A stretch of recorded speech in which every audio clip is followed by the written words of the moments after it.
The Lifestylist, Episode 131, featuring Mukhunde Singh.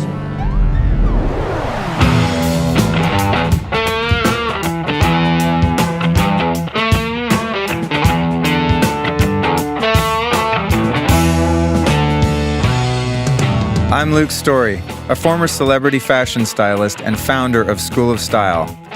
For the past 20 years, I've been relentlessly dedicated to my deepest passion, designing the ultimate lifestyle based on the most powerful principles of health and spirituality. The Lifestylist Podcast is a show dedicated to sharing my discoveries and the experts behind them with you.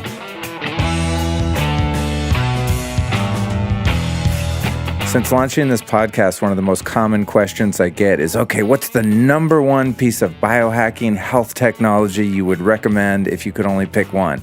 And it's really tough because I love my sauna, I love my red light therapy, my Juve, all of that. But if I had to pick one thing in terms of its widespread application, I would pick the AMP coil.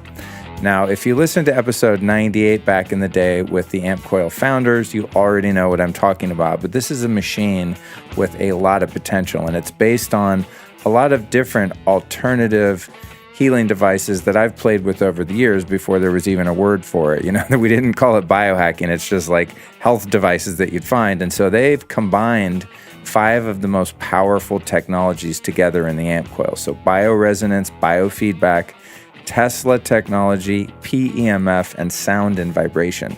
So this is a really powerful device. Its applications are seemingly endless. I use it a lot for the spiritual, emotional, and mental benefits, but it also has insane healing and detoxing capacities in terms of microbes, metals, toxins, things like that. So it's just a really powerful biofeedback device. So check it out at ampcoil.com. That's ampcoil.com. Really, really fascinating stuff. Here we go, ladies and gentlemen. We are about to kick off the third and final Water Wars episode in this fantastic trilogy. Today's episode features my friend Mukhunde Singh from Live Spring Water. Before I jump into that, I want to remind you about a couple important items. One being next Tuesday, show number 132 with Aubrey Marcus from On It. That is one, my friends, you don't want to miss. So make sure you click subscribe on your podcast player so that it's automatically downloaded to your device. Next up, we've got a couple of events. First of which being Whitma Live tomorrow, March 24th at Noya House in Hollywood, California. Then we've got the Longevity Now Conference, April 6th through 8th in Anaheim. To win tickets to that conference, text the word Longevity Now. That's all lowercase, one word, Longevity Now. It's case sensitive, all lowercase. Longevity Now to this number, 44222 on any U.S. phone. So again, to win tickets to the Longevity Now conference, text the word Longevity Now to 44222. Then we've got Soho House, Little Beach House on April 24th, where I'll be doing a live podcast with Eli Block from One Taste, talking about orgasmic meditation. Then I'm speaking at Paleo Effects in Austin, Texas, my first trip to Austin, and that will be April 26th through 29th, 2018. Really looking forward to that one. To get tickets to any of the events at which I'm appearing, you can always find them at lukestory.com/events.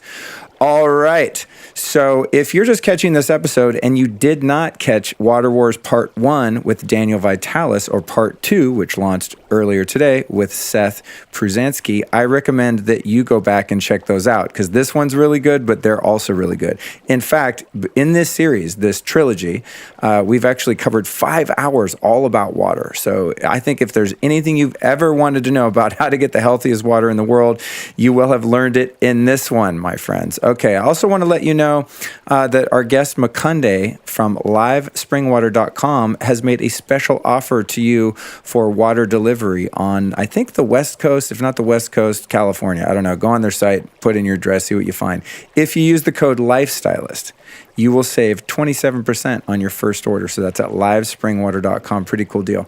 All right, so here's what's up with this episode.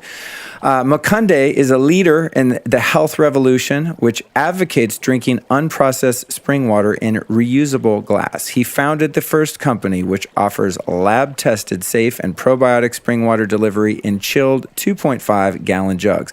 And this is where I get all my water, actually. I have a bunch sitting in my kitchen right now. I'm so grateful that he started this company and that I live in Southern California.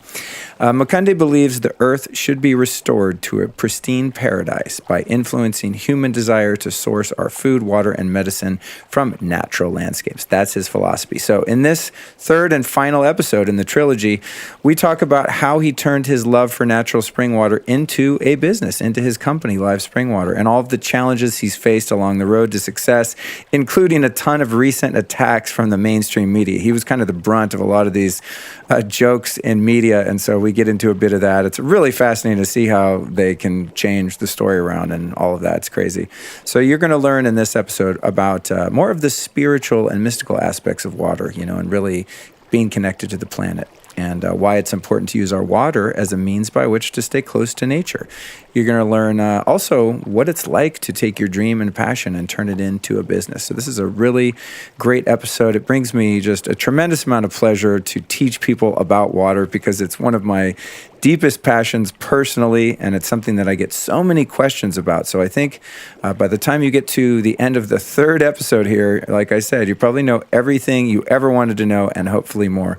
So ladies and gentlemen, now I give to you Mr. Mukhunde Singh. Here we are on the show finally, Mukhunde. Welcome. Thanks, man. So happy to be here. Yeah, dude, we're finally getting it done. Yeah. So guys listening to the show here, I've been friends with Mukhunde for a few years, and we're kindred spirits in our love for nature, Kundalini yoga, healthy food, and more than anything, spring water. And so we're going to be continuing our special episode run here all about water because I think it's really, really important. And to me, it's the primary foundation of health. It's just where you start with anyone is getting the water straight. So let's let our audience get to know you a little bit, my friend Mukhunde. Where are you from? What's your deal? So I was born in Georgia.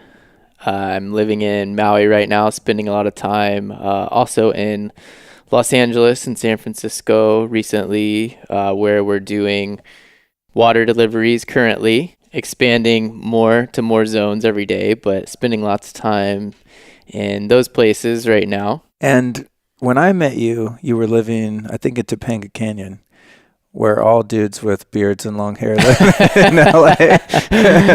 And I met you through our mutual friend Elliot, and we just immediately hit it off because we're into so much of the same stuff. And I've known you for a few years now. I never asked you this just because I'm just used to people having creative names. But what's up with your name, Mukhunde? People always have a hard time spelling it, pronouncing it. What's that guy's name? The water guy, Mukhunde Singh. People always ask me, what's that mean? Yeah, how did you end up with your special name? So I was doing lots of Kundalini yoga. Have definitely gotten a lot of insights from that, a lot of clarity and peacefulness. And in that tradition, you can request a name, and you basically email someone. You say when you were born, where you were born. They have like a secret formula, and they say this is your Kundalini yoga name. And the name they gave me was Mukhunde, and I just liked how that sounded. And to me, it's kind of cool because there's a lot of Chris's out there. That was like my birth name. But it's nice to be different to me and to know that there's not really any Mukhundes out there. It's a word that means liberator, and it's the facet of God and of community that we can all liberate each other.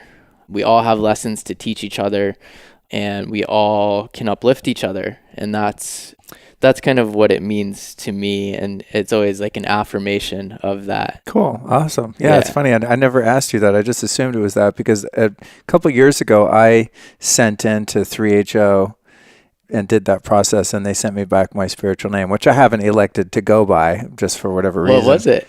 Like, I have it in Evernote. Simran, I think it was Simran something saying, yeah. It's funny, people always ask me that. I'm like, oh, I've never used it, so I just forgot. But I saved it and codified it because the woman that's doing it is still the one that was doing it when Yogi Bhajan was around. And so my teacher, Tej, I asked her about it. She's like, well, it doesn't really matter if you do it or not. It's up to you. But if you're going to, I would do it now while this OG woman that's really good at Vedic astrology and all this stuff can really dial it in. So, yeah. So it's cool. Who knows? Maybe someday I'll have a new podcast host. But yeah, I've interviewed Guru Singh and Guru Jagat, and everyone in the Kundalini community typically has a name that's not their given name. And some people are kind of like off-put by that when someone has a spiritual name. But for me, it's like the name that your parents gave you isn't really your name either. It doesn't, you know what I mean? It's like you call yourself whatever you want. Yeah, and the other thing is I think a lot of people do change their names throughout their lives. Like originally I was Christopher, then I was Chris. People kind of change their names a little bit throughout their lives, just depending on what kind of resonates with them. Yeah. Okay, cool. I was just curious about that. I digress. So let's jump into it. So this is all about water. How did you first get into spring water? Do you remember the first moment you went out to nature and collected true water from a mountain? I do. I remember the experience vividly. I was with my grandfather in the North Georgia mountains, and we were hiking, and we stopped, and it was just a stream. It wasn't even a spring, which we know now is not, sometimes it's a great source for water, but it can be a lot more dangerous than drinking right from the spring head. But nonetheless, if you're high up in the mountains and it seems super clear, a lot of times that's a great source. I just remember feeling amazing, like drinking that, like, whoa, you can drink this, That's funny, dude, because my first experience with drinking spring water was with my grandmother. It wasn't even a thing. It was just like on Sundays we'd go up into the mountains in Colorado and just collect water. I was so young. Probably, 5, 6, 7 years old or something. And so it wasn't even like, I was like, oh my God, we're going to get water. It's just, duh, of course. Yeah.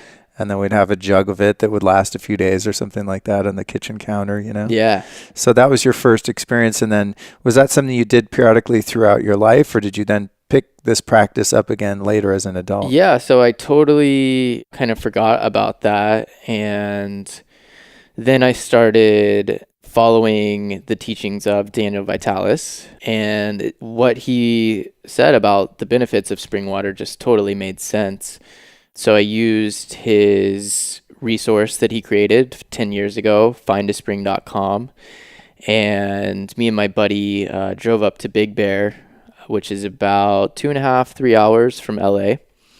And the spring was right there on the side of the road, super easy to fill up, and up at like 7,000 feet. So one of those nice high mountain springs. And I felt different immediately after drinking it. It was like, whoa, this feels very rich in minerals, electrolytes, all that stuff. I didn't really quantify it so much at the time. It was just like, wow, this feels amazing.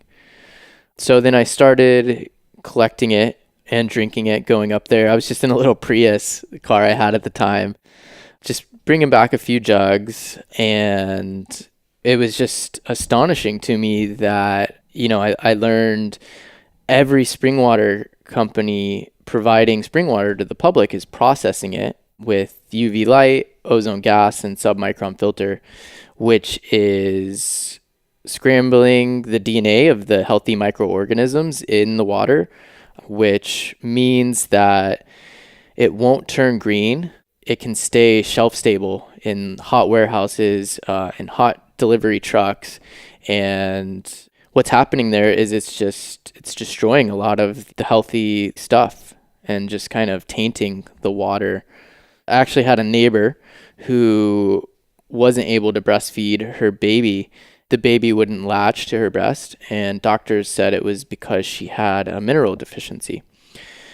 And I shared some spring water with her, and in a few days she was able to breastfeed her baby again. So that's when it just felt like a clear sign, like more people need to have access to this. So I remember when you first started going up there and, or maybe not when you first started going, but when you first started bringing the water to people and you fashioned this sort of trailer, this wooden trailer on the back of your truck or van or whatever. And so at what point did you decide, yeah, cool, wow, no one has access to this water and I'm going to be an entrepreneur and start a company delivering this water to people? That was about 4 years ago. So yeah, quite some time, and it's just slowly grew, mostly from word of mouth. People just, they feel good and they tell their friends, and yeah, it's been a long journey, many different springs along the way. Tell us about what happened when you were going up to the Big Bear Spring and you were getting water from that particular one and then were unable to. Yeah, so... Because that's the water I was if I don't get it myself, for the past few years, I've been getting my water from you. Sometimes I go up and get it just because it's fun and it's a great experience to bring friends to. But I remember you had that really great water. And for those of you listening, when you're a spring water connoisseur, such as us two nuts, you can really tell a difference between the different springs. And they have a different flavor profile and a different sort of weight and texture to them once you've kind of refined your taste. Not all water's created equal. So that Big Bear Spring was really dope. But then at one point you were like, oh, whoops, can't go. Tell us that story. Yeah, so I started off with just a little handmade wooden trailer I built, and then I bought a little hybrid electric SUV. Then we started really going for it, pushing the boundaries. So we would rent a 2500 Ram truck, big old pickup truck, and between filling the truck and the trailer, we would hand rinse and fill 120 bottles at one time.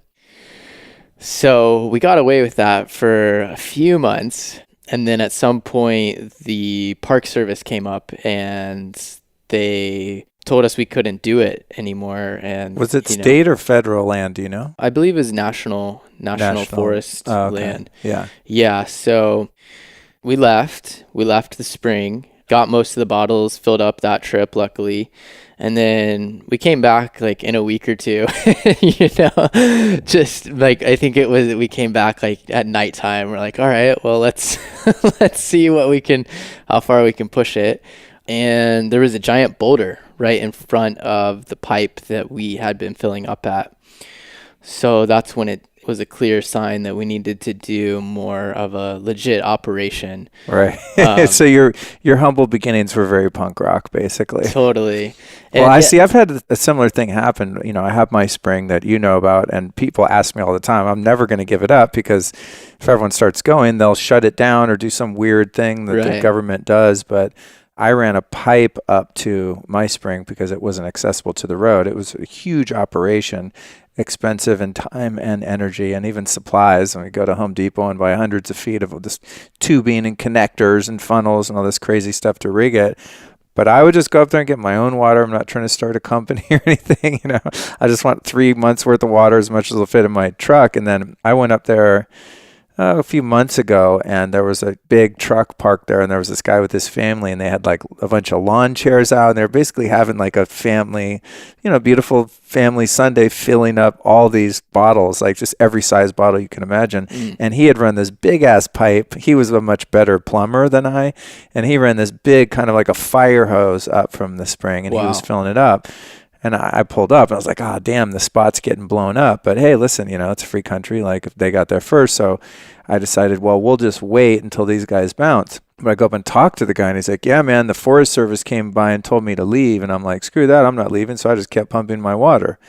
I was like, oh no, the man is onto us. Yeah. So we climb up the hill and just go for a hike and take some photos and stuff. And then we're watching his operation from up above. We all have walkie-talkies, me and the crew. And I think we're shooting video. Yeah, that's right. We're shooting video. That's why I didn't just leave. And then we see the Rangers come and and their walkie-talkies talking to him, and then everyone bounces. Like, they kick him out and then they leave. And we're like, well, What are they going to do? I mean, they're just going to tell us to leave. So we hook up our Right. pipes and we filled up and we made this video. It's actually on my YouTube channel. Nice. It's like how to harvest your own spring water. It's a really cool, comprehensive little maybe 15, 20-minute documentary on how you do it.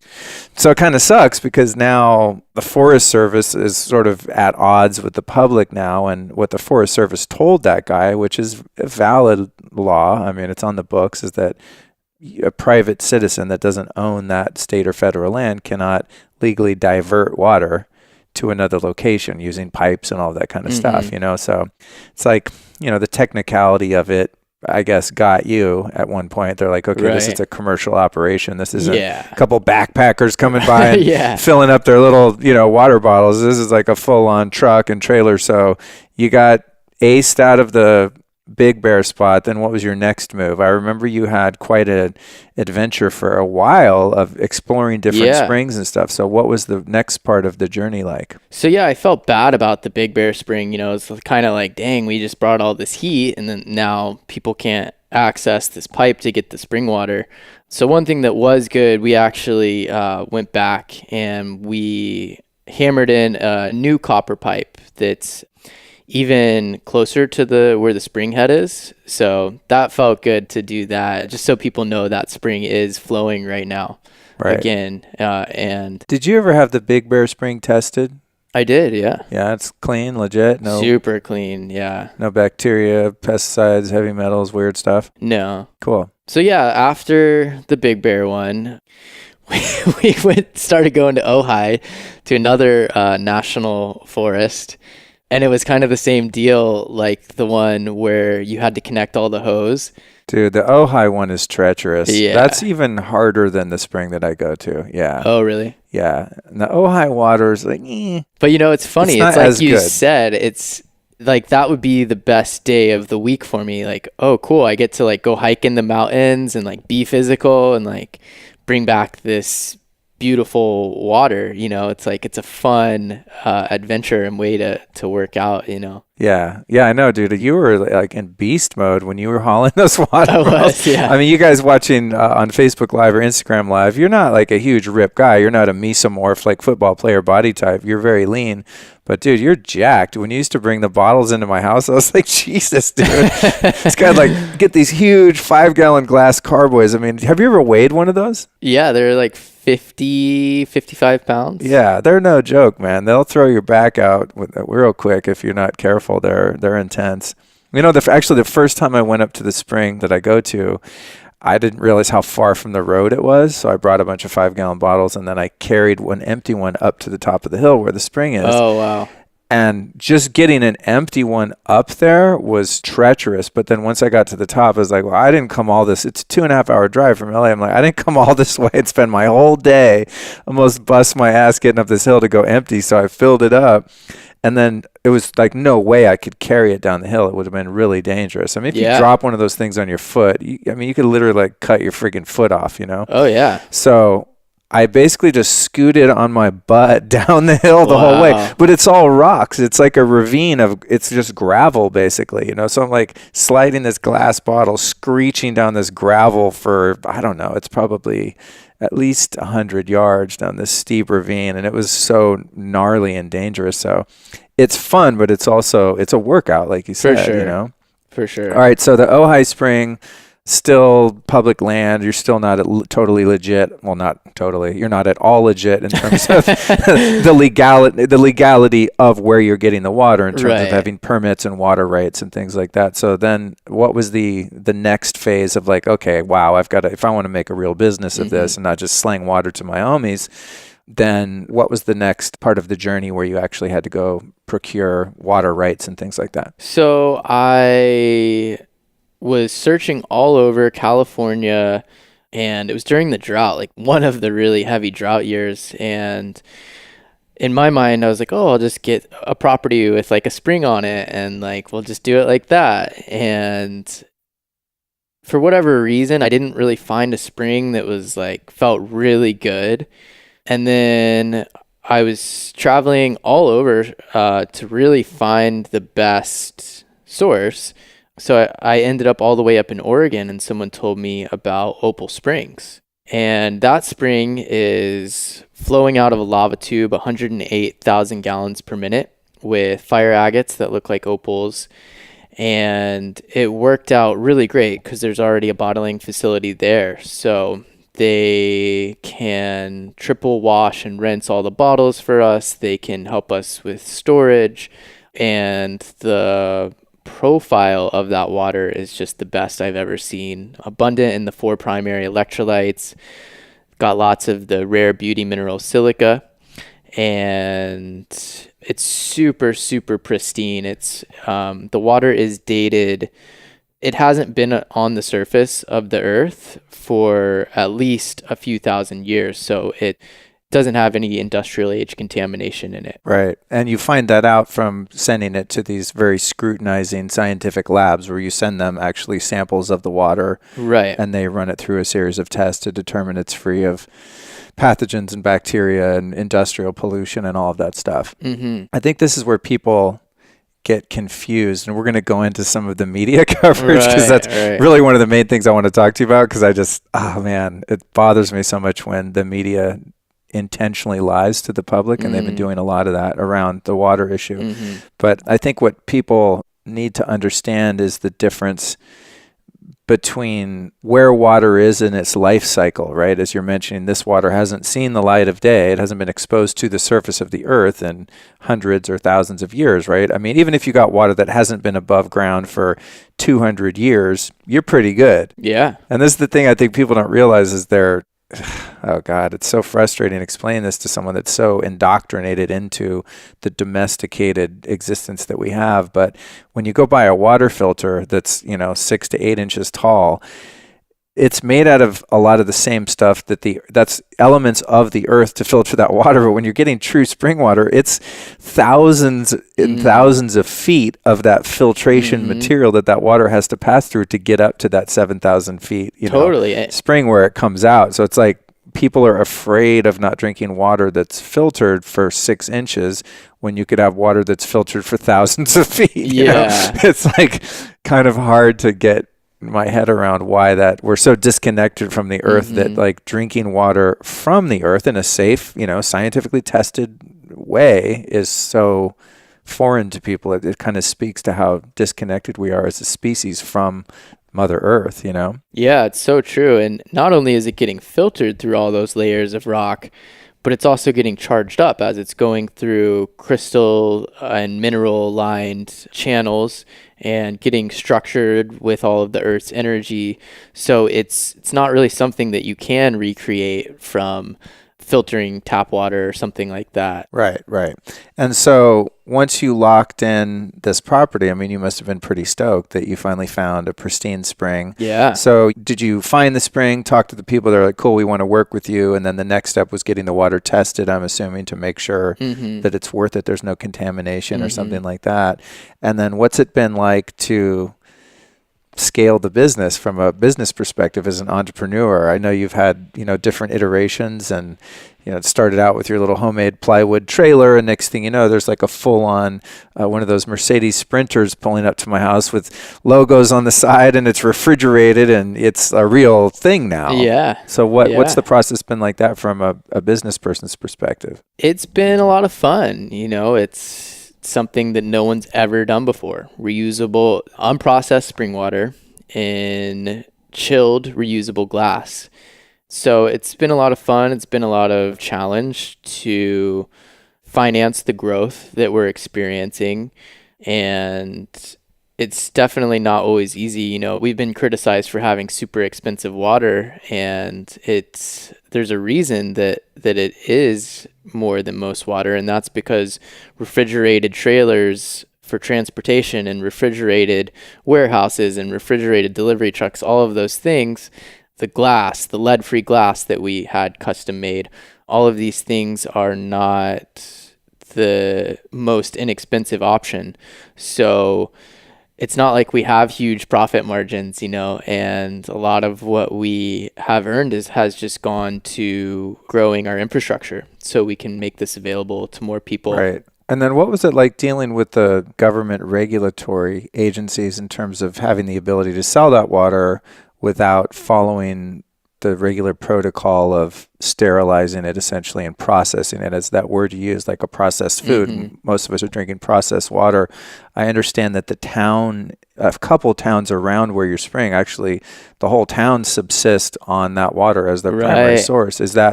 What's up with all that? And like, how were you able to, why do you have to not blast it with UV or put chemicals in it to purify it and things like that? Yeah, so that was one of the cool things with finding Opal Springs, is that the water is so pure. The town where the spring is at Madras, Oregon, has been drinking it unprocessed out of their taps with zero chlorine, zero fluoride, zero anything for over 50 years. And no one's ever gotten sick. And that is a beautiful idea that is in a few other places like Mount Shasta, a few other little towns around the country, but kind of more of a rare thing. But that definitely was great to give us the proof that it's totally safe to be drinking this spring water unprocessed. Right. And then in terms of, did you find that you were able to not have to follow the same protocol in terms of putting the chemicals in it and stuff because it comes from that specific place, and the regulatory agencies are like, yeah, cool, this one spring we know safe, the whole town's on it, so go ahead and sell it to people in bottles? Yeah, I was pretty surprised that, they were pretty much saying, they've said like anyone can really do this for the most part. I think it really helps that we have that history of the town drinking it.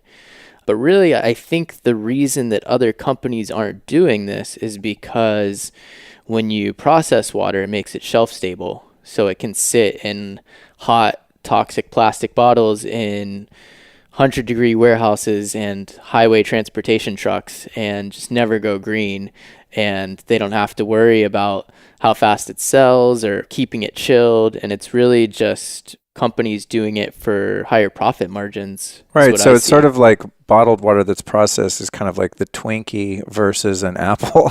Yeah. It's like, so if you're selling a product that expires, obviously that's going to devalue it if you're a large scale company like that. So it's not as if, Nestle that owns a water company or something is trying to hurt everyone by selling unprocessed water. It just makes more sense to the bottom line because they can put it into grocery stores and 7-Elevens and gas stations and airports and wherever they put their bottled water, and it's going to sit there for longer without quote unquote going bad. Right. And I think that's the interesting thing to me is that, and we're going to talk about some of the media coverage and how that's been skewed lately. But one of the quotes was that I was watching on, I think it was Stephen what's his name? Colbert or something? Yeah. He's like, and this Mukhunde guy says that his water turns green, so it's good. And he totally reversed reality in the way that the media does and took everything out of context. But just so people understand, like if you have a water that's processed and shelf stable, it's never going to grow algae, right? So it never turns green. And so if water is truly natural, if it's exposed for a period of time to oxygen and to sunlight, if there is DNA in that water that hasn't been, as you said, altered, then there is life force in that water and it's going to turn green and grow algae. Yeah. And even if it did, that probably wouldn't hurt you because what do you think Daniel Vitalis pointed out, what do you think you're eating when you eat spirulina or chlorella if you're into health? Like that's algae. Like water turning green. I don't want my water that I bought from you to turn green. I drink it before because I want it fresh. But it's not like if it turns green that means it's bad. Like what's actually bad is drinking poorly filtered water or tap water or any of the other, hundreds of varieties of water that are available to us. But it's interesting how that particular piece has been turned into a negative, where for me, I'm like, cool. If my whole body is essentially a fish tank that's full of water, I want water that is able to support life. Yeah. That's just on a non-scientific, fundamental, common sense level. It's like, I want to drink the water that actually can grow stuff, Yeah, and from a scientific level, it was really cool to see last year we got a independent lab analysis of the Opal Springs water, and it verified that there are 5 probiotic strains in the water, at least 5, that just aren't in any other food source. So it's amazing that you can be drinking water, getting 5 different strains of probiotics in every sip, And those things aren't in anything else. It's just so imperative for our healthy gut microbiomes. Right. Yeah, because I think if any of us have our guts tested, we're probably missing a few thousand varieties. The diversity of our gut biome is really low compared to how it would have been a couple hundred years ago before antibiotics and everything like that. So let's go ahead then and get into, because I covered a lot with Daniel Vitalis in part one, just about like why tap water sucks and the different filters and all of that stuff. So in an effort to not be redundant, I really wanted to just kind of get your story as a business owner, and I want to support what you're doing, because personally, I don't want you to go anywhere, because then my ass is going to have to go get my own water. Right. I don't necessarily have time for that all the time. Well, it's also, we don't want it to, the idea that we as adults have the choice to drink unprocessed spring water, we don't want that to go anywhere. And that's a real danger. There's all of these giant corporations that don't want to have the public find out that their water is not the best, because then they're going to eventually have to refrigerate and stop using toxic plastic. And they've got all this stuff, all of this money invested in that old way of doing things, right? Or I should say the newer way of doing things. Yeah, the old way of doing things is how we got here in evolution, because like people that are just so mad. It's funny to see the headlines, right? Like, yeah, dude, and new fad. And I want to get into that. Yeah, this new fad of people collecting spring water. It's like new fad. The new fad is putting water in plastic that leaches chemicals into that you put in your body and disrupt your endocrine system. Like, that's the new fad. The new fad is, because the population has grown and it's potable water. It's been necessary to sterilize that water. It's awesome. Thank God the water coming through the tap is not going to give me Giardia if I happen to get some in my mouth when I brush my teeth or whatever. Cool.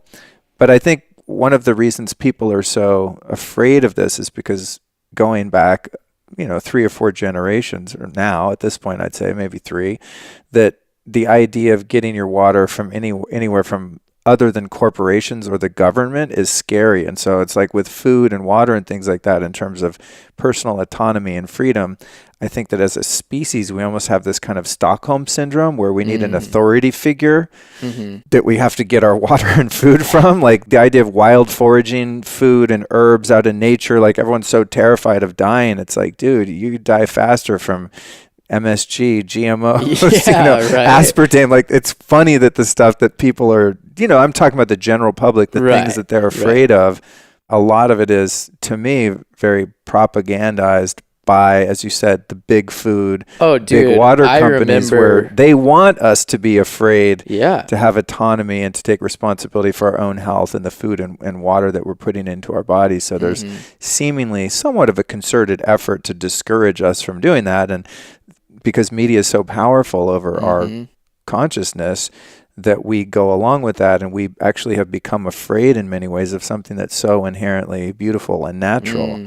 And I think that's why I really wanted to take time to cover this issue on the show, because it pisses me off. It's just like, it's not cool. This is our birthright. And as you said, as an adult, if I want to go drink out of the freaking LA River, that's up to me, as long as I'm not hurting anyone else. And if I was selling LA River water to someone, well, then I'd be karmically and legally accountable for that. What you're doing is not that. What you're doing is selling water that's been tested by a third-party lab that's very scrutinizing.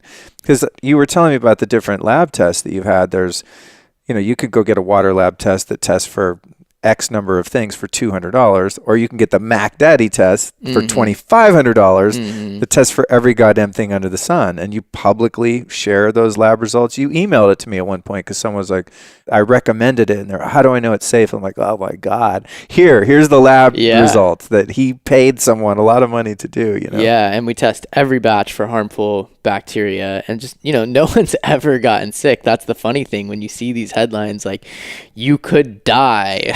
It's like, really, you could die, but this whole town's been drinking it out of their taps for over 50 years. Yeah. You can also die from just falling down my stairs on the way out today. Yeah. Well, I think it's funny. The same week most of these articles were coming out, someone actually did die from E. coli, and it was from eating GMO like lettuce or spinach or something like that. And it's like, that person probably wouldn't have died if they grew that spinach themselves, or like they knew the farmer.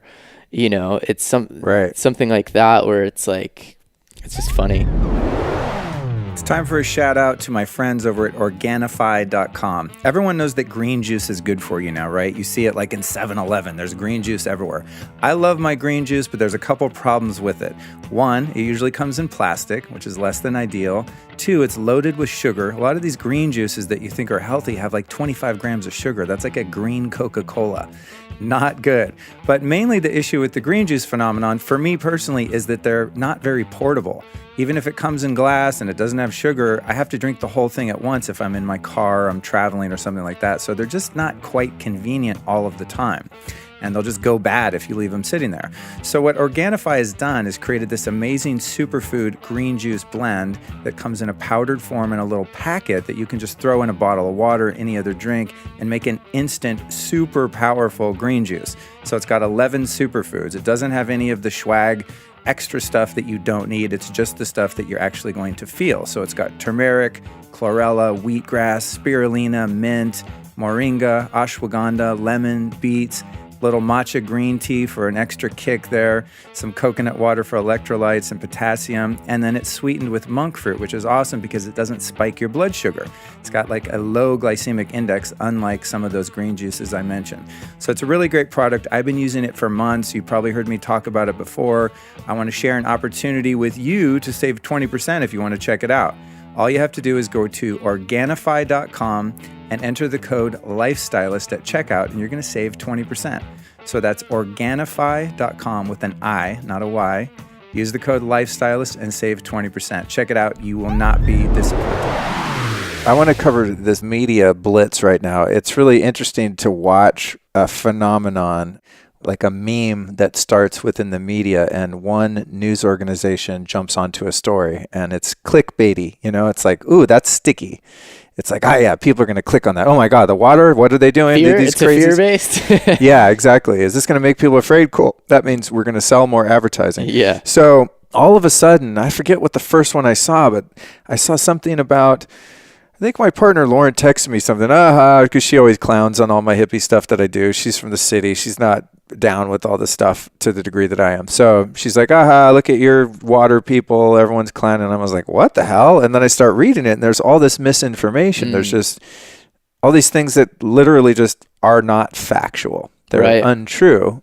And then I start seeing it pop up here and pop up there. And at this stage we are today, at the end of January 2018, there are literally thousands of web articles that have come out in the last month or two. Oh yeah, my face is on video screens at gas stations. Your company and just the natural unprocessed water movement. And then as I started to dig into some of that stuff, being someone who's been into this for a long time and is somewhat educated to how it all works, I'm like, oh my God, these guys are all liars. I mean, it's just liars. Blatant, There was one article from a paper in Oregon.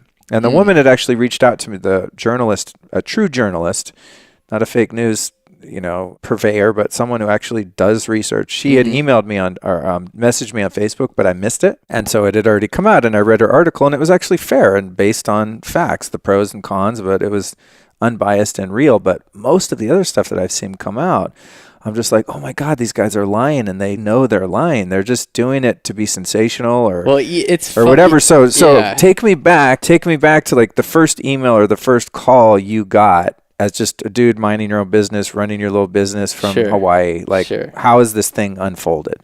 So Nellie Bowles with the New York Times reached out because Gizmodo actually, which is a tech media outlet, they ran a story. They were like one of the first ones to say, like, look at all of these idiots spending money on overpriced water, and just the whole thing. Like, look at all these idiots paying more for organic food when they could eat at McDonald's. Yeah, what I get it. It's a new idea to a lot of people, and it's hard for people to really like accept, like, oh, wow, I've actually been drinking subpar water my whole life. It's a hard thing for people to really embrace, and I get that. So she saw the Gizmodo article and she realized what we're doing is definitely a new idea for a lot of people. And she wanted to do an article, so I was happy to oblige and invited her to our spring in Oregon. Did an interview with her, and it was interesting because when the article came out, they saw that we collect our water from a covered spring head right at the spring. So there's no chance for an animal to like poop in there, right? And which is really the problem, just for people listening, that's the problem with getting water out of a river, stream, creek, whatever, is because if the water is above ground, that means it's very likely that upstream an animal is taking a crap in there, put dangerous bacteria in that water. But a true spring has not been exposed to air or land or poop because you're getting it from what we call the headwaters, right? Right. Okay, carry on. So they saw our whole sterilized bottling facility. They saw the spring, they saw the spring head, and yet they chose to picture a photo of the creek that is fed from the spring with a misleading caption. They changed the caption like 3 days later and like sent me an apology email, but it was kind of misleading people to believe that we were just grabbing water out of like dirty rivers or like potentially contaminated rivers, you know. We'll sell it to these health nuts in Silicon Valley. Yeah. Well, that's one of the ones that I saw, and I'm like, no, that's not where the water comes from. And it's very clearly implied that. But that's more newsworthy though. Like, do you want to read a story about a cool guy doing a great service to humanity, doing it the right way? It's safe and it's really healthy and it's helping so many people. I mean, how boring is that? The news doesn't thrive on that. The news thrives on like, look at these idiots, us against them, or you should be afraid because of XYZ happening, you know? So, I mean, I can see from if I own the New York Times, lying and making up stories that aren't true or misleading people would be better for the bottom line than telling a boring story about a bunch of nice people doing nice stuff. Yeah. Because the human ego like loves drama. So there's drama and like, oh my God, these idiots are selling water from a dirty algae pond with feces in it to a bunch of other idiots and overcharging them. Wow, I got to read this. This is, it's got that element of... Totally. They didn't even accurately portray the price of our water in the majority of the articles. Some of these articles were saying our water is $60 a gallon, which is crazy, you know? The water we offer, it's $5 to $6 a gallon. And, it breaks down to like $2 or $3 a day per person to just drink the most sound like pure that water much to me. Because even if you go to the gas station, you get a Fiji or something, it's like $3.50 or something for a little bottle. Yeah, I think exactly. if you bought like cases of a decent bottled spring water, I think it would be more than that. I feel like in a lot of cases it would be. And, with that, you're not only paying the expense of the water, but you're paying with other people, you're paying the expense of these single-use, mostly plastic bottles that are not only toxic for humans, but super toxic for the planet. 900,000 single-use plastic bottles ending up in landfills or oceans every minute. 900,000 every minute? It's crazy. Oh, that's madness, dude. Yeah. That's madness. I know I've seen footage of these plastic islands in the ocean and stuff. Yeah. It's heartbreaking, man. It Especially, like I'm sure. Hey, what sign are you? Are you a water sign? I'm a Libra. Oh, you are? What's that? It's the scales. Yeah, but is it a water sign or fire or whatever? Do you know? I think it's air sign. Oh, it is air sign? Okay, because I'm a water sign. I love water. Anywhere I go, like I'm all about finding springs. Yeah, finding the water to jump in, swim in, drink, whatever. So as someone who really loves water and I love the ocean and tropical areas and stuff, it just makes me so sad using that plastic. I try whenever possible. Obviously I'm like super hardcore about recycling, but I also just try to avoid buying things in plastic if possible. Yeah. And of course, for a number of different reasons, but just environmentally, and when you go out to nature, sucks. You start to see that more. Like whenever I'm spearfishing in Maui, there's certain places I'll go and you'll swim into like a field of plastic. And Are you serious? Yeah, it's even out in Maui, Oh, that sucks. I know, man. Most of the island's pretty good, but there are some places and it's just, then you really see like, wow, this is really destroying the ecosystem. Yeah. So you get the New York Times thing. Take me back through the a few more of those interactions with the media. Yeah. It's also just fascinating to me because I think the world is really waking up to the fact that you really can't believe everything that you read. I mean, I don't even watch, we're in my living room. I don't even have a TV, so I don't know exactly what people are seeing, but I do definitely see a lot of information that's just not true. Yeah. So what were some of the other experiences, and did you have any positive experiences where somebody gave you a fair shake, or are they all kind of duping you and the readers of their publications? There was a few fair shakes, but the majority of every single major media corporation took this story and said that what we're doing could be potentially harmful, if not deadly. And it's just really fascinating to see, even like the article you said, right, in the Oregonian, like there was a few that were balanced on both sides, but something like the Oregonian, they asked a Mountain Valley Springwater representative, like, so what's your take on this? What are your thoughts? And a Mountain Valley representative reached out and said, oh yeah, our water's unprocessed too. It just goes through a charcoal filter. And you go right over to their website and it blatantly says processed with submicron ozone gas, UV light.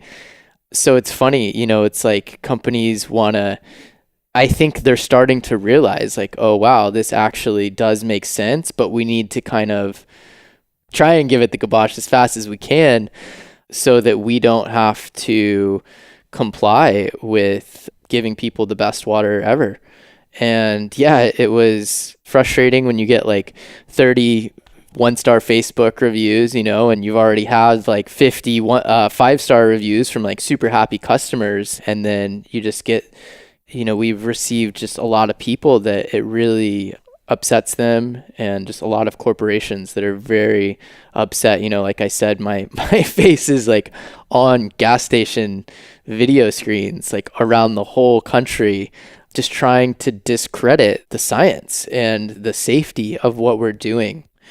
So yeah, the Stephen Colbert one was like, it was so brutal, but it was actually really funny. I'm sure you're a humble guy. You're able to laugh at yourself. I mean, the way that they framed it was just like, it does. If you didn't know anything about it or didn't know you, it totally sounds like such bullshit. Like, oh, this fucking hippie guy just goes and gets this runoff out of a sewer and sells it for $60 a gallon, and it's better if it's green. And they pulled quotes from you that were so, if taken out of context, there were some bold quotes. The stuff about the fluoride and conspiracy theories and all this kind of stuff. And like, I'm watching it, laughing at it, but at the same time, like, wow, how many people that are fans of that particular show will never have the visceral, beautiful human experience of interacting with nature in that way. Man, it's a bummer, so it's and like, it's all funny at the end of the day and all that, but it's like, oh man, it's not really doing humanity a service other than entertaining them for a minute. And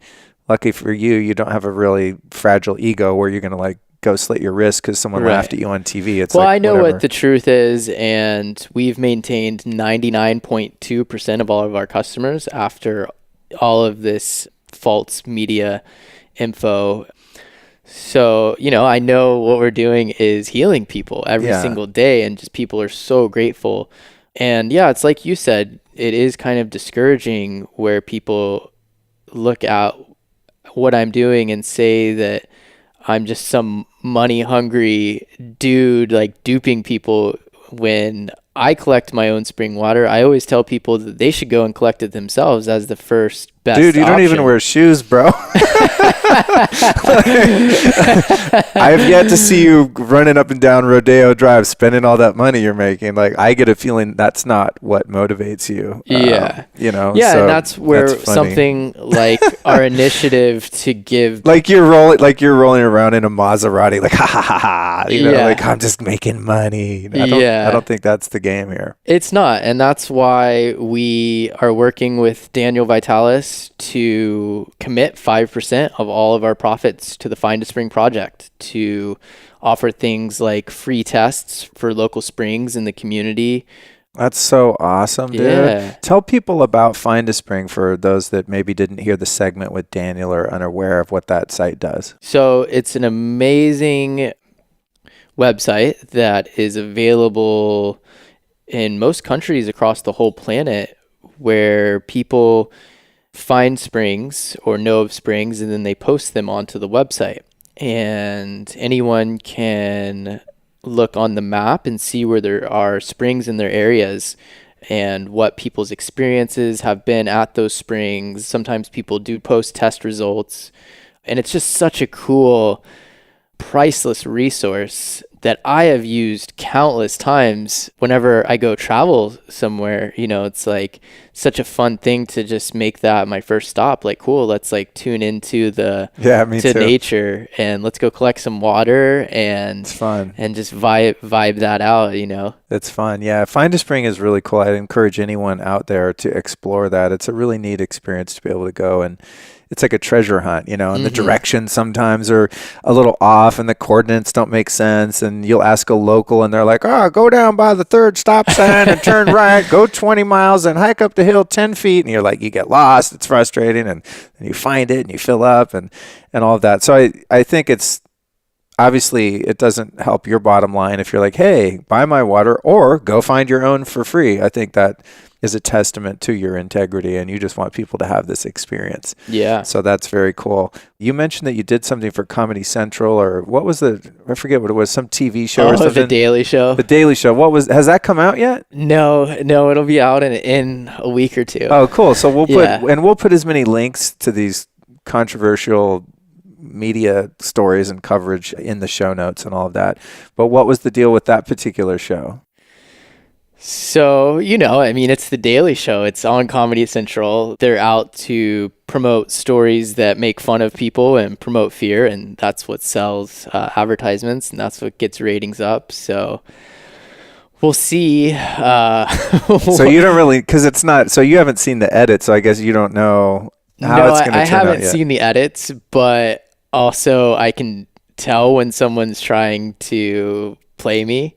And hopefully they feel good about airing 10 or 20% of the truth that is the reality. Yeah. So we, the other day, did something really amazing. You located a spring actually in Hollywood. And I can't believe, for as long as I've been into collecting spring water, that I've not found this spring. I've never heard of it. And I've never even been hiking on the trail, which is called Fryman Canyon Park. Is that what it was? I mean, I'm like Mr. Hollywood hiker. I love getting outdoors. Super all of Griffith cool trail. Park. It's so weird that I've never been there, and I've driven by a bunch of times. I always thought that little parking lot was just a lookout. Just, oh, great, stop and look at the valley. I'm like, I've seen the damn valley. I'm not impressed. Like, I just never stopped to look at the view on that side. So we hike down, and we actually meet the Ranger Tim there. And just, this dude was like an enlightened master. He was so freaking happy, just such a beautiful guy. And he's been drinking from the spring there on that trail for years. And he was drinking from a different spring. Oh, from a different one. Okay. Yeah. So he knew that spring was there, but it's funny how we just we have kind of like the sheeple type thing where we just look to other people like, oh, no one's drinking it. Like it must just be probably something wrong with it. Well, we filled up and it tasted nice and cold and clear. Now I understand you're going to do some lab tests just as part of the Find a Spring, charitable part of what you do, that you're going to test that water and then we'll find out for sure. I mean, I just took the chance and drank it hoping that it's not infected in any way. We'll find out. But I think that's going to be a cool resource for people in LA, man. You can go on a hike and 15 minutes, 20 minutes into the hike, actually fill up your bottle with natural spring water in the Hollywood Hills, like on Mulholland and freaking Laurel Canyon. It's crazy. Yeah. So a lot I'm excited. of people have I want to out. share it with people yet until spring's been really vetted, but I'm like really hoping the labs come back as clean so I can start to take people up there. It's a great experience. I have a lot of people that come to LA. Oh, I want to biohack LA. What are all the cool things? I want to go get spring water. I'm like, well, we got to drive really far to get any spring water here, so that'll be cool. Yeah, man, it's amazing when you start to keep an eye out for springs. I was just hiking one day and I just saw the spring coming out in the middle of the drought, and I was just like, wow, what a trip. Oh, that's how you found that one? Yeah. Oh, wow. Yeah, so it's like all of these, there are so many springs out there that the community might just not know about or has some type of fear about. So it'll be interesting to see once people start tuning in more to what just looks like runoff coming out of the side of a mountain is actually like a super treasure. Yeah. Okay. So what's next for Live Spring Water? You got any plans for expansion or dream? What would this thing become if you could have it be what you want it to be? Yeah, we're very excited to be expanding our California area of delivery very frequently. Right now, we're delivering from San Diego all the way to north above San Francisco, like all the way up to Santa Rosa. And we're very excited to make this a national brand, to be first to market and the first solution for unprocessed spring water in chilled reusable glass. Cool, man. That's awesome. So as you see it, the spring obviously has enough water. It's never running out. Like, in other words, if you don't collect that spring water, it just goes back into the water table. It just becomes a stream somewhere and goes back in the ocean, goes back up into a cloud. Cloud takes that rain or snow, drops it back in the mountain. It just keeps going. So this way, it's just going through people's bodies. They're releasing it into septic systems, and then that water eventually ends up back in the planet too. So it's not like you're going to run out of water. So you could effectively really have an opportunity to scale and go to, like you head up into the whole West Coast and then move over a little bit east and a little bit further east. And yeah, I think for the East Coast, we would like to look at other springs that are out there just for obvious reasons, right? That it's close, they would be closer to out there. Yeah. It seems like the spring water companies do operate primarily locally. Like there's a spring water company called Saratoga Springs in upstate New York. And if you want spring water in New York, like when I used to go there for work a lot, I'd order a couple cases of it to my room because that was the water of that region. Mm-hmm. That's kind of cool. It's neat to get water. Even if it has been processed, it's cool to get water from that local area. Sometimes I'll travel and I go in even Whole Foods and I'm like, oh, I never heard of this water. And it's some local company that's, put together a little bottling facility. So I'm looking forward to seeing what happens. Well, dude, thanks for being out here. I'm glad we're able to catch you right in the middle of this current media storm, on your trip to LA. Not that I'd be mad at coming over to Maui to do an interview. I've threatened to do that. There are people over there that I'd like to talk to as well. But thanks for taking the time to sit down today and, help give your side of the story as a startup business owner who's doing cool stuff in the world. I appreciate it, dude. I would really want to say that I appreciate you taking a stance on what is a very controversial topic right now. There's definitely a lot of doctors that have been getting our water for years, and they're kind of like scared to say like, oh yeah, we drink it, like it's good, So I want to thank you for really, dude, of course. To me, like, show me the labs. That's it. That's right. That's the end of the argument. It's like, cool, You think this is unsafe? Let's send it to a laboratory, third party. We have, there's no payola. It's a legit lab. Let me look at that piece of paper. I want to see negative, on all the pathogens. We're good. That's the end of the conversation. Right. There's probably a lot of springs that are contaminated. There's a lot of water that's really polluted and dirty. Cool. I'm not going to drink those. I'm going to try to test mine. So to me, it's just like basic common sense, Right. And the beautiful thing is, as we said, every person of age can go drink whatever you want, man. If you believe tap water's safe because the DWP says it's safe and you like it, then cool. Like, I'm for personal freedom, Yeah. I'm for each individual living their life how they want to live it, with the exception of if any of their behavior is harming other people. I just live by do no harm. So I think it's great. You want to drink water out of your freaking toilet, go ahead. But I'm going to drink water as close to the natural source as possible because based on our evolution, that's how we got here. Yeah. And everyone doing a news report about how dangerous this water is, they literally would not be alive if their ancestors hadn't subsisted on spring water. Yeah. Like, that's why we're all here.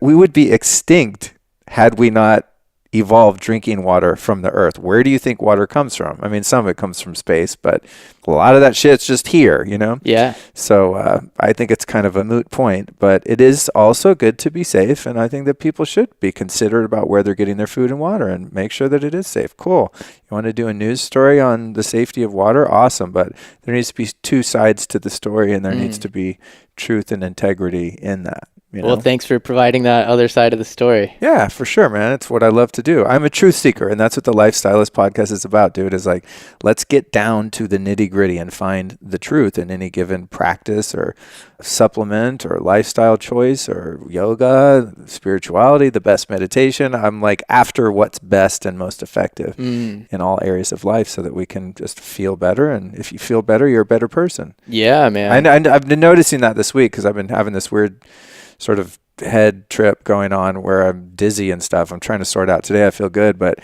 it's harder to be a nice person. I noticed when you feel like crap, and I haven't felt that great in the past couple of weeks. I just got something going on. I don't know. I'm figuring it out, and not like I'm running around being a jerk to people, but I'm definitely not able to be as patient and tolerant and kind and helpful to other people. So I think that's where the health piece really comes in, is if you feel good physically because you're having pure water and food, man, you're just a better person. You're a nicer person. And the more that spreads out into the world, the better it is to be here. So, dude, I've learned a lot from you about your journey today, as has the audience. Who have been 3 teachers or teachings that you'd like to give a shout out to that our listeners might go check out to learn more? Yeah, so Daniel Vitalis, definitely, first and foremost, has been such a mentor and guide for me over the past few years. The concept of rewilding, returning to having a relationship with the things that sustain us, like food and nature. One of the things he advocates is doing a lot of hunting and foraging, like humans have done for the 99% of our existence. It's like exercise with the added benefit of bringing home fresh, wild food, which is just the best choices that we can make. So I've really integrated a lot of his teachings in my life, and just so grateful for the way that he has taught about the benefits of that. Guru Singh would definitely be one of my mentors, Kundalini yoga teacher who is just a stellar, epic human being.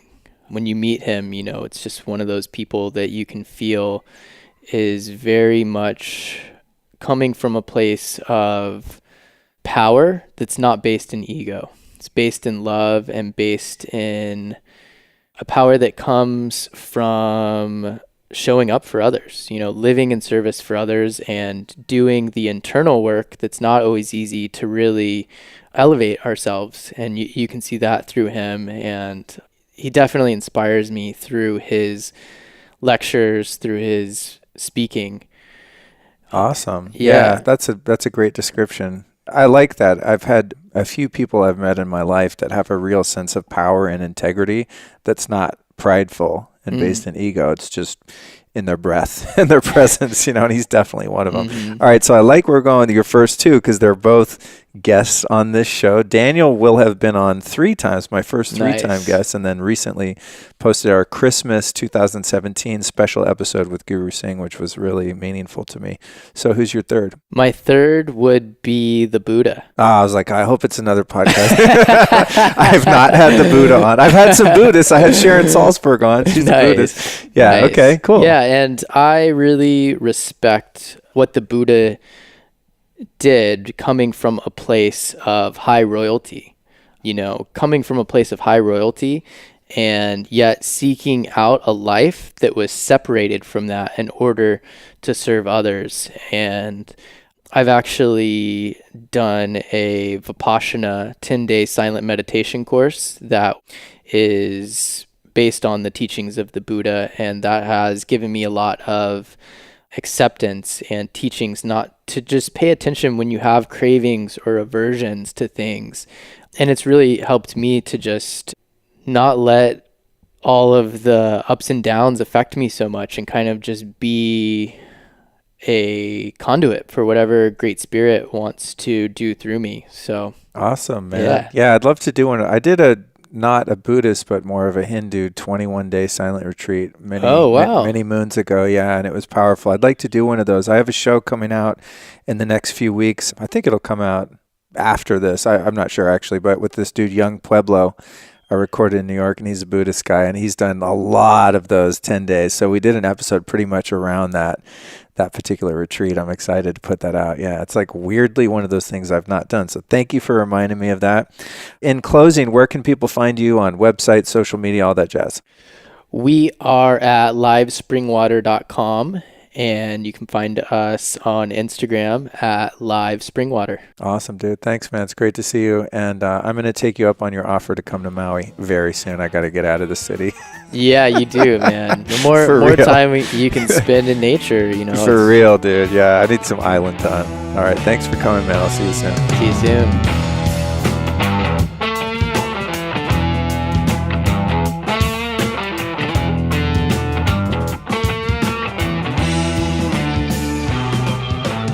Congratulations, guys. Give yourselves a hand for making it through the third and final episode in the Water Wars Trilogy series. Of course, if you missed the first part or the second part, you want to go back and hear them because there's a lot of very different information presented in the first two episodes.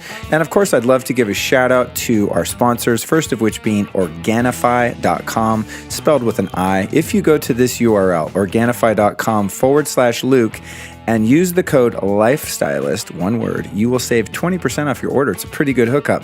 Next, as I mentioned earlier, we've got livespringwater.com. And if you use the code LIFESTYLIST there and you live in California on the West Coast, you'll save 27% off of your order. And then, of course, don't forget to check out one of my favorite devices in the entire world when it comes to health, Amp Coil, and you can find out more about Amp Coil at ampcoil.com. All right, check it out. Next Tuesday, we've got episode 132 with Aubrey Marcus from On It, where we talk about, I don't know, everything, how to live a badass life. So make sure you subscribe to the show so you don't miss that. And then I also want to remind you, if you want to come hang out with me and David Wolf and Mukhunde and Live Springwater, actually, and tons of other amazing people at the Longevity Now Conference, April 6th through 8th in Anaheim, California, I'm giving you the opportunity to win 2 free tickets worth about $1,000. Here's how you enter to win my badass contest. You must text the word Longevity Now, all lowercase, one word, Longevity Now, to this number, 44222. So literally right now, take out your phone. I'm waiting. Okay, open your text app. Got that. Here's the number you're going to text me at, 44222. I know it's a weird number. That's the number, 44222. In the body of the text, you're going to write this and this only, Longevity Now. Now, when you put that in, your phone's going to try to capitalize the goddamn L on longevity. So you've got to erase that, uncap it, all lowercase, Longevity Now, to the number 44222. You're going to be prompted to enter your email.